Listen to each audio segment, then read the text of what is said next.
32 নম্বর হাদিস শরীফ, মা আসফালা মিনাল কা'বাইনি মিনাল ইযারি ফিন্নার, অর্থ টাকনুর নিচে যে অংশ পায়জামা বা লুঙ্গি দ্বারা ঢাকা থাকে তাহা দোজখে যাইবে।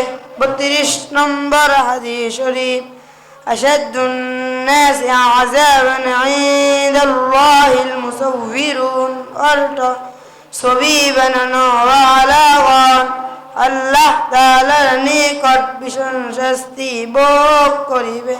33 নম্বর হাদিস শরীফ, আনা খাতামুন নাবিয়্যিন লা নাবিয়্যা বা'দি, অর্থ আমি শেষ নবী, আমার পর আর কোন নবী আসিবে না।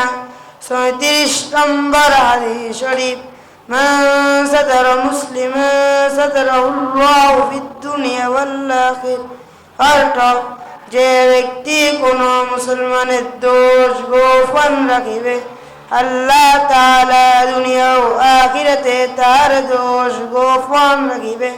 36 নম্বর হাদিস শরীফ, কুন ফিদ দুনিয়া কান্নাকা গরীবুন আও আবিরু সাবিল, অর্থ দুনিয়াতে এমন ভাবে থাকো যেমন কোন মুসাফির বা প্রতীক থাকে।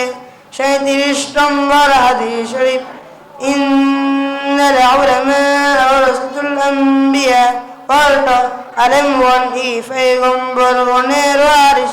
38 নম্বর হাদিস শরীফ, আদ-দাল্লু আলাল খায়রি কাফাইল, অর্থ যে ব্যক্তি কোনো ভালো কাজের পথ দেখায় সেও ভালো কাজ করার মতো জবাব পায়। 39 নম্বর হাদিস শরীফ, সিল আইনুন নাযর, অর্থ চোখে জানা হলো দেখা। 40 নম্বর হাদিস শরীফ, মান ইউহরিমুর রিফক ইউহরিমুল খায়র, অর্থ যে নম্রতা হইতে বঞ্চিত সে কল্যাণ থেকে বঞ্চিত। আসসালামু আলাইকুম।